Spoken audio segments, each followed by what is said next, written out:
Hola chicos, ¿cómo les va? Bueno, acá estamos otra vez y en el tema de hoy que me toca es el régimen de la mora. Recuerden que ustedes cuentan con material de este tema en la página de la Facu y por supuesto que cualquier duda que ustedes tengan sobre esto pueden preguntarme y consultarme por la vía email que ya se los había brindado en su momento a ustedes. Se los vuelvo a repetir. Mi mail es DRA Vázquez Adriana 4 arroba gmail.com. Esto, bueno, lo quiero mencionar antes de empezar con este tema, para, bueno, para que cualquier consulta en la que quieran hacerme se comuniquen por ahí. Aclarado esto, continuamos con el tema de hoy.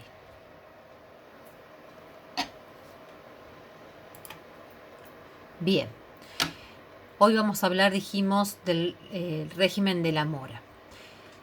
Antes de hablar de mora, vamos a hablar del principio general que tiene este régimen. Y esto está establecido en el artículo 886, que dice lo siguiente: la mora del deudor se produce por el solo transcurso del tiempo fijado para el cumplimiento de la obligación. El acreedor incurre en mora si el deudor le efectúa una oferta de pago, conforme al artículo 867 del Código Civil. Muy bien, pero ahora vamos a hablar de que este principio de la mora tiene algunas excepciones. Esas excepciones están mencionadas en el Código Civil en el artículo 887 y dice así: la regla de la mora automática no rige respecto de las obligaciones siguientes. A. Sujetas a plazo tácito, si el plazo no está expresamente determinado, pero resulta tácitamente de la naturaleza, en la fecha que conforme a los usos y buena fe se debe cumplirse. B. Sujetos a plazo indeterminado propiamente dicho, o sea que si no hay plazo, el juez a pedido de parte informa y fija el plazo de acuerdo a lo que prevea la ley local. Y por último, decimos que obviamente en caso de duda respecto a si el plazo es tácito o determinado, se va a considerar que es tácito. Muy bien, continuamos con el tema siguiente. Siguiendo con la mora, que es lo que estamos hablando hoy, vamos a mencionar algunos elementos de la mora. Y son los siguientes. A. El incumplimiento en tiempo propio que perfila la conducta antijurídica. B. El daño que sufre el acreedor en su patrimonio. C. La relación de causalidad entre el daño y la inejecución. Es otro elemento de la mora. Y por último, el D, que habla sobre la imputabilidad del deudor, sea con culpa o dolo de éste, o bien la imputación objetiva del deber de responder.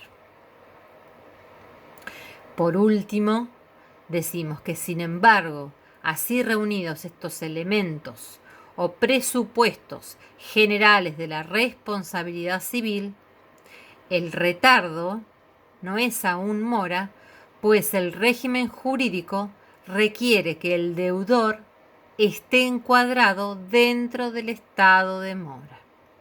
Muy bien. Dicho esto, continuamos con el tema siguiente.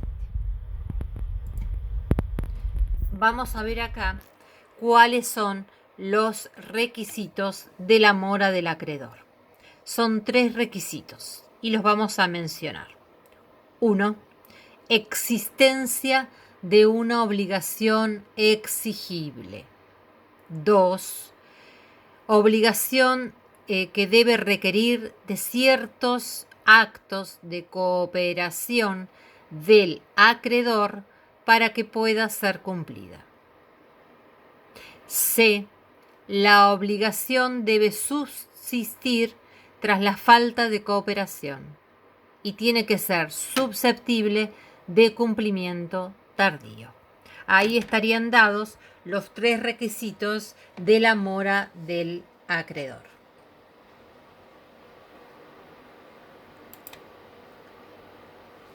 Hay otro tema importante dentro de lo que es la mora, que es importante aclararlo o destacarlo. Es cómo es la mora, cómo es la interpelación de la mora. Yo, antes de decir las formas de la interpelación, que lo vamos a ver más adelante, voy a hablar de lo que es interpelación. ¿Qué es interpelación? Si yo tuviera que definir lo que es la interpelación, diría que es la declaración de voluntad unilateral, no formal, recepticia, que facultativamente el acreedor dirige al deudor, por la cual reclama en forma categórica el cumplimiento de la prestación ya exigible.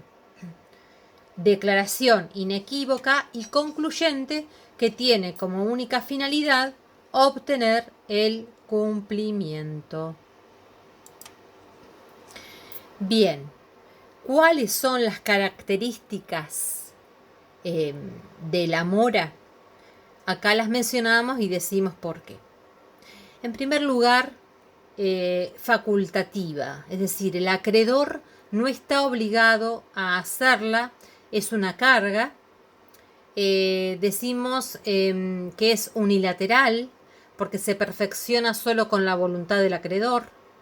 Decimos que es recepticia, porque está destinada a que el deudor pueda conocerla. Y también decimos que es no formal, lo que hablábamos anteriormente, porque no está sujeta a requisitos formales. Muy bien. Ok. Nosotros habíamos hablado de lo que era la interpelación, pero también encontramos que existen 2 formas para interpelar dentro del régimen de la mora. Uno es judicial y otro es extrajudicial. El judicial es cuando se realiza mediante la intervención de un organismo jurisdiccional del Estado. Y la extrajudicial es mediante carta, telegrama, carta documento. O sea, que se realiza de cualquier forma, pero no tiene ninguna intervención el órgano judicial. Acá vamos a hablar de ciertos requisitos que encontramos en este régimen. Hablamos de requisitos intrínsecos y extrínsecos. Vamos a ver ahora los requisitos intrínsecos. ¿Cuáles son? Acá yo digo que requisitos intrínsecos son categórica, porque debe ser un requerimiento indudable, concebido en el modo verbal imperativo. B, apropiada, porque solo puede intimar a cumplir lo adeudado, tiene que estar en relación con la obligación. Y coercitiva. La coercitiva es bajo el apercibimiento de alguna sanción jurídica. Otro requisito también es de cumplimiento factible, o sea, que permita al deudor realizar el cumplimiento. Por último requisito intrínseco, hablamos de circunstanciado. El circunstanciado debe indicar las circunstancias de lugar, tiempo, forma, etcétera, del cumplimiento. Muy bien. También hablamos de requisitos extrínsecos. Bueno, ¿cuáles son? Son la cooperación del acreedor, ¿sí? La ausencia del incumplimiento del acreedor es otro requisito extrínseco.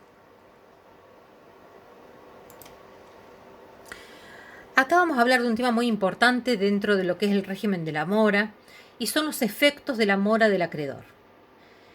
¿Cómo lo resumimos los efectos de la mora del acreedor? se resume de la siguiente forma, por eso yo lo expuse así. A, digo que la mora del acreedor excluye la mora del deudor.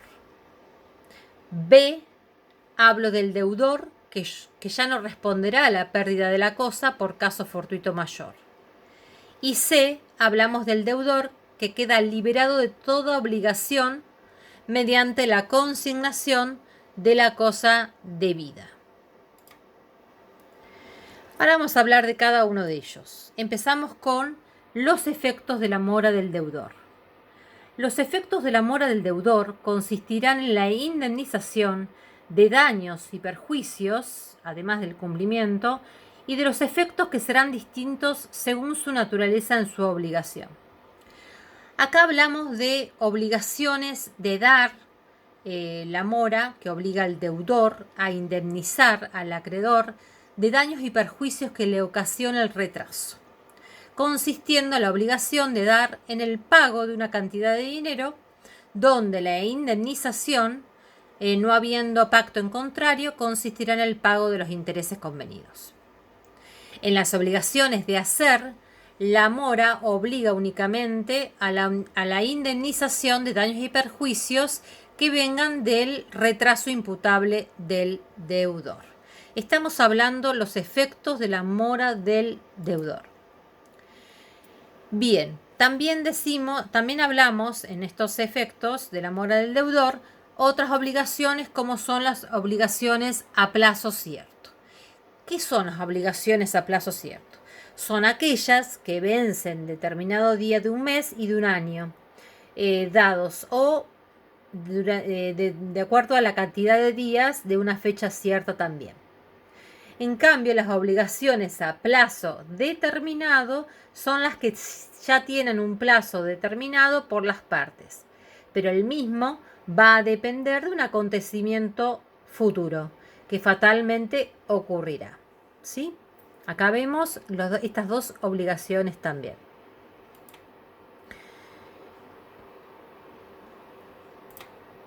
Acá hablamos de cláusulas penales, que es otro tema dentro de lo que es el régimen de la mora, que es importante mencionarlo. Y para eso primero yo diría la definición de la cláusula penal. Una cláusula penal es aquella por la cual una persona asegura el cumplimiento de una obligación. ¿De qué manera? Bueno, lo hace a través de una pena o una multa en caso de retardar o de ejecutar la obligación. Esto está en el artículo 790 del Código Civil y Comercial. ¿Cuál es la finalidad que tiene la cláusula penal? No solamente es resarcitoria, sino también compulsiva. ¿Por qué? Porque tiene como medio constreñir el exacto cumplimiento de la obligación mediante su uso, estableciendo una suma de dinero que asegure el cumplimiento de esa acción. ¿Sí? También hablamos acá de sanciones conminatorias. ¿Qué son las sanciones conminatorias? Son las que representan un medio compulsivo para darle eficacia a una decisión jurisdiccional en el proceso. O sea, que son aquellas que constituyen medidas compulsivas tendientes a actuar sobre la voluntad del sujeto obligado y que no se gradúan en función de la importancia del daño que ocasiona la demora, sino en las posibilidades de que se cumpla esa obligación con un caudal económico del obligado. Hablamos de otros efectos que tiene la mora, que es la ejecución. Para pedir la pena, el acreedor no está obligado a probar que ha sufrido perjuicios, ni el deudor puede eximirse de satisfacerla, acreditando que el acreedor no sufrió perjuicio alguno. Los jueces pueden reducir las penas cuando un monto desproporcionado con la gravedad de la falta que sancionan tiene en cuenta el valor de la prestación de la obligación. Esto está en el artículo 794 del Código Civil y Comercial.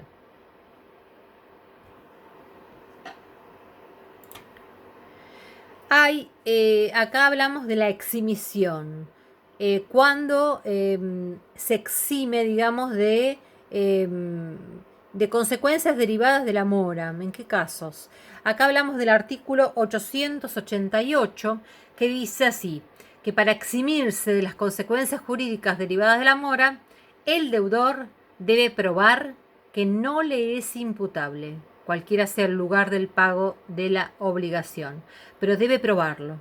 Esto es lo importante para que se exima de cualquier consecuencia que venga de la mora, ¿sí? Dentro de lo que son efectos de la obligación, vamos a ver acá, hablamos de efectos normales y anormales. Los efectos normales son los medios que tienden a que el acreedor abstenga la satisfacción de su derecho a través del cumplimiento específico de la prestación debida. Todas las vías o medios son el cumplimiento espontáneo y la ejecución forzada y la ejecución por un tercero. Cuando yo digo ejecución forzada tiene que ver con que el deudor no cumple voluntariamente y para esto la ley dispone medios legales para obligarlo a que cumpla. Y la ejecución por un tercero, lo dice bien el artículo 730 del inciso 2 del Código Civil, que el acreedor puede procurarse por otro la prestación debida, a cargo del deudor, por supuesto. Entonces el tercero puede subrogarse y reclamar al deudor primitivo, salvo que sean obligaciones intuito personal.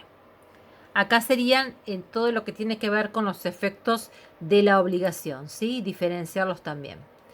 Hasta ahora vimos efectos normales, pero también hay efectos anormales. Cuando yo hablo de algo anormal, me refiero a algún defecto, ¿no? En el cumplimiento de la obligación.